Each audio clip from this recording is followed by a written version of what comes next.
Hi, thanks for joining me today. This is my last episode in this series of what it's like for a marathon runner to become fat adapted.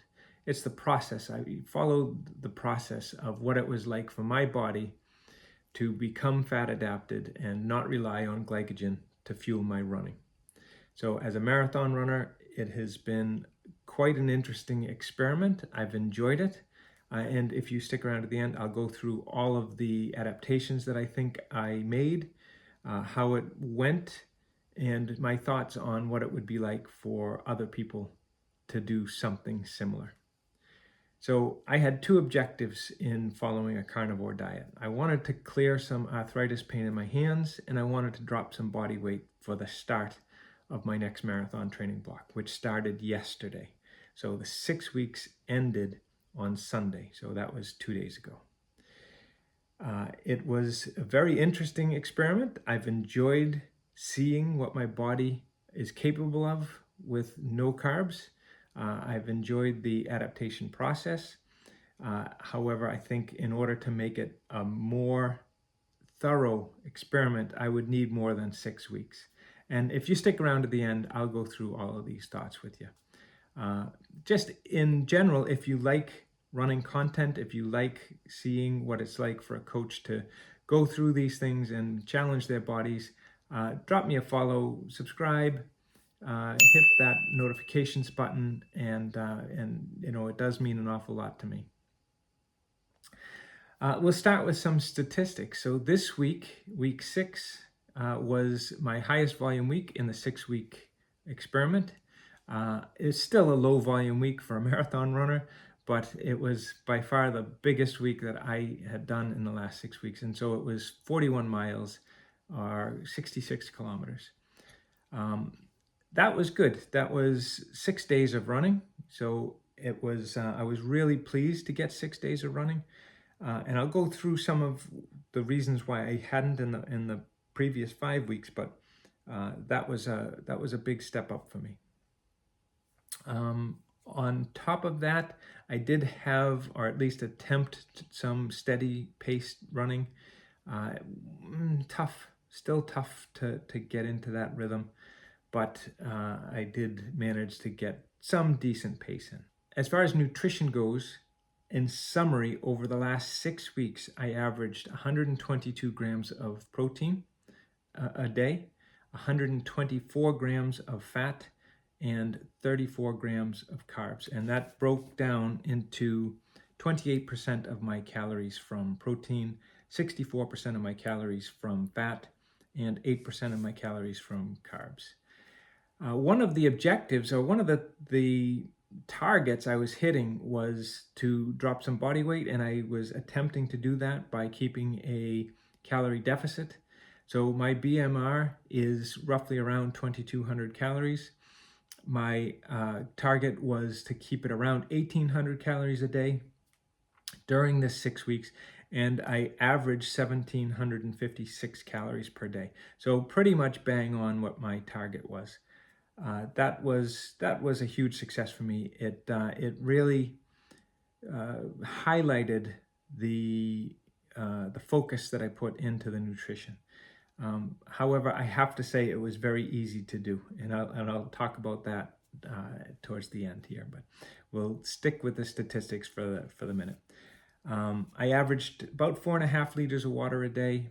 This particular kind of diet requires the body to take on more water, take on more salt and electrolytes, just to keep that balance. When you are glycogen fueled and your muscles and your liver are topped up with glycogen, you're maintaining that water level, you're holding on to it. It's a lot easier to balance those electrolytes as well. So when you are fat adapted, you need to make sure you're consuming a lot more of that stuff. So I did maintain that with 4.5 liters of water and electrolytes every day. As far as my average daily resting heart rate, I had anticipated, this was a surprise for me. I had anticipated it to go up to about 44 in this last week, because average daily resting heart rate for me is a very good indicator of fitness level. I don't feel particularly fit at the minute. I I feel my running is difficult. I feel everything is a little bit harder. And I was surprised. So in week 6, my average resting heart rate for the day was 40 beats per minute, and that is actually where it landed for the 6-week experiment. My average daily resting heart rate over the last 6 weeks was 40 beats per minute.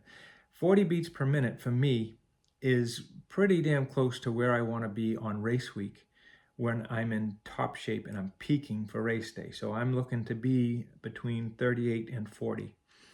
To be 40 now and not feeling particularly fit, knowing I'm not fast, knowing that I have a long way to go, I'm not sure how to read into that and why it's at 40, unless maybe being fat adapted does bring your heart rate down. I don't know. I have a relatively low heart rate for a marathon runner anyway, but I think we all do. All marathon runners, if you've been running a long time, you probably have a relatively low resting heart rate. But to me, I would have expected 44, 45 at this point. But we'll see where it goes in this next 16 weeks as I train for the Alicante Marathon, and I'll keep you posted on that. Okay, as far as weight loss goes, I lost a total of 12 pounds. Most of that, that's about 5.5 kilos. Most of that was lost in week 1 when I lost a little over 8 pounds, which, 3.5, 4 kilo in week 1. In the next 5 weeks, I only lost a little over a kilo, or maybe 2 kilo. That was a big surprise for me. Having maintained my calorie deficit over those 6 weeks, I honestly thought I would have dropped more weight more quickly. And I can't really explain why I didn't. Tough one. But still, at 151 pounds, which is where I landed, that's a really strong starting position for my next marathon block. I know if I could lose 10 more pounds over the next 16 weeks through balanced eating, through, filling up my glycogen stores again, I anticipate my weight to go back up probably 5 or 6 pounds really quickly, but over the next 16 weeks, that'll drop off again. It's natural. As long as I'm fueling my runs and I'm fueling my recoveries, I will naturally just drop some body weight in the 16 weeks, and it happens every single time. So I feel like I'm in a good starting point, and in that sense, this carnivore experiment was a big success. Did it help my hands? I would say not in the slightest bit.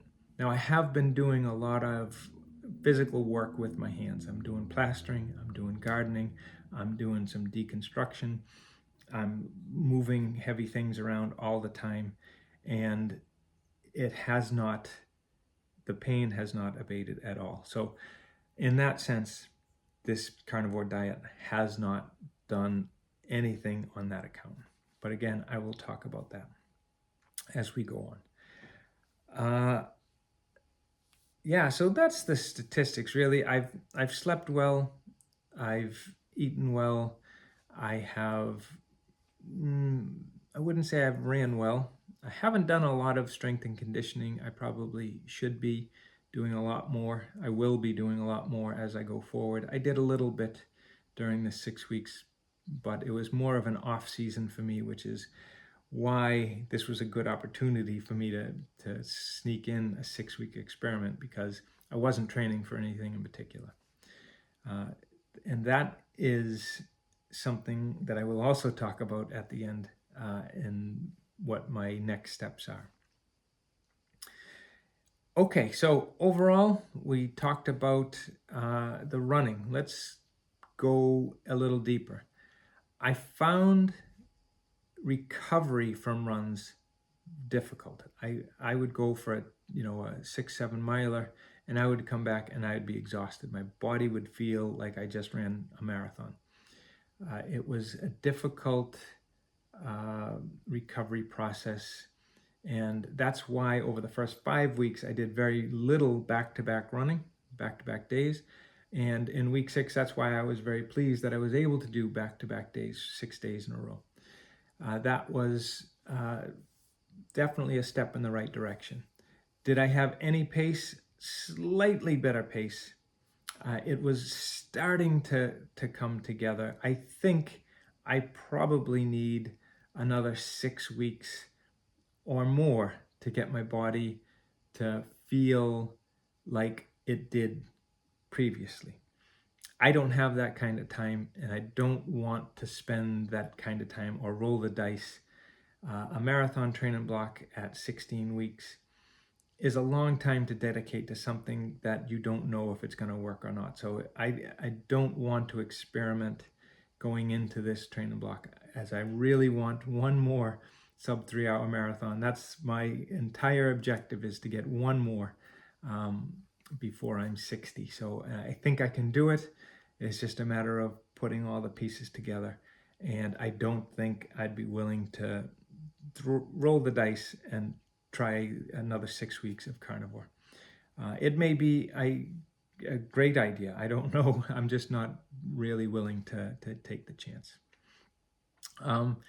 So pace, tough to really even hold a steady pace. What was a steady pace is now almost race pace, 5K race pace. So typically I like to get my steady pace around a 650 per mile pace. And at the minute, it's a struggle to be at 750. And when I say steady, I'm talking comfortably hard, right? I know I'm working, but I can get into that rhythm and run for ages. And I just couldn't get it anywhere close to where I want to be. That's just under a 5 minute per K pace. When I'm in good shape, I'm down around 420 or just below that. And for me, that's a lot of work ahead of me to get back to that point. So as far as pace goes, I'm not at all where I want to be.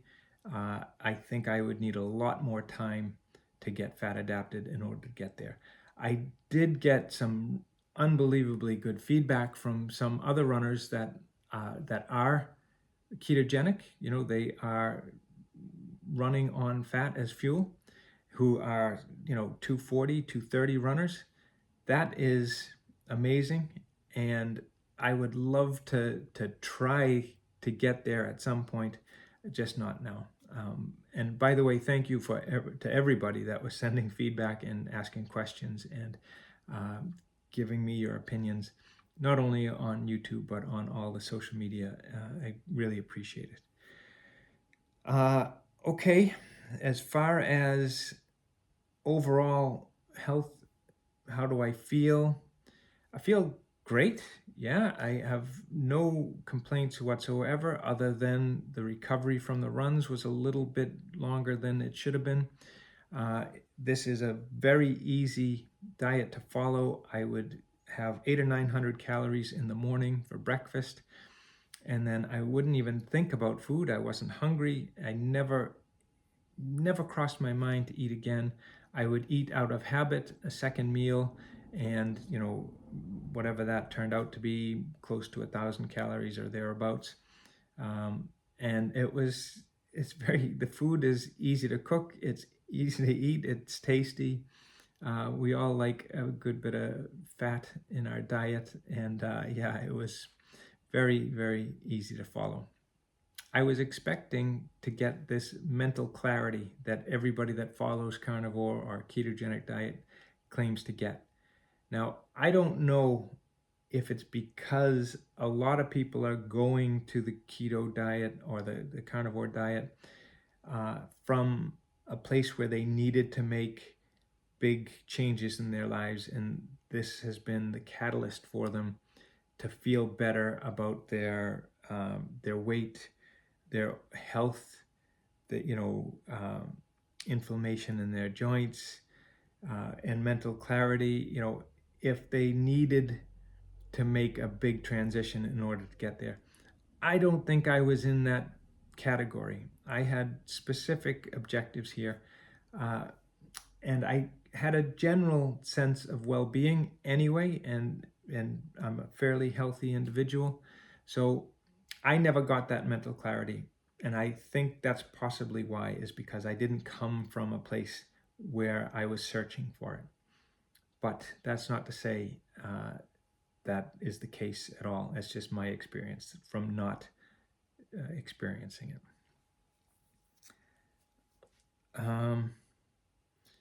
What else? One of the things that I liked about it is I now know that if I have an athlete who is looking to make a change like this, that it's going to take more than 6 weeks to actually feel the improvements that everybody else talks about. I think, from my own personal opinion, 6 weeks is not near enough. I think 12 weeks at a minimum, 16, 20 weeks probably far better to get the full appreciation for any kind of adaptive changes in the body. That said, am I glad I did it? Absolutely. Would I do it again? Quite possibly. I don't think I would do it for 6 weeks. I think I would try for 10, 12 weeks at a minimum. And could I do it? Possibly in a year that I was only planning to do 1 marathon. Typically, I shoot for 2 marathons a year, and that means 2 16-week blocks. It doesn't leave a lot of space to do a long experiment for a number of reasons. One, after a marathon, I like to just give myself space because I've dedicated and I've focused and I've really put a lot of effort into the previous 16 weeks for the marathon. And I just like to let the hair down and not worry about it and just do whatever I feel like doing for a good, 6 to 8 weeks. And then, I start to feel like I need that discipline again. And that's when I start ramping things up and I look to get into my next training block. So I do have an off season, but I don't like to do too much as far as focused work. So I don't know if I would be willing to do a longer experiment on this unless I didn't have that next marathon training block. But who knows? Would I suggest it to you? Yeah, give it a shot if you want to see what it's like. It's interesting. I learned a lot about myself. I only had a couple of really strange situations. One where I passed out, and one where I absolutely lost so much sweat. I've never experienced such sweat loss in my life. And I don't know, those could be completely unrelated to this carnivore experiment. But those were the two real curveballs that I experienced. So, okay, that's all I have for now. I think as far as everything else goes, I'd say this was a interesting and successful experiment. I learned a lot. And I really appreciate everyone following along, all your comments, all your likes, all your interesting stories. And please share more. Share all of your questions, comments, your own personal experience, and what you think I should be experimenting on for my next type of series on YouTube. I think there's a lot more that I could do, especially during a training block for a marathon, that I haven't tried yet. I have a fairly good formula that I like to follow for myself. But if you have anything that you think I could do that would be a little bit different, I would love to hear it, and I'll certainly consider giving it a shot. So thanks for following along. I really appreciate your time. And until the next time, happy running. All right, thanks.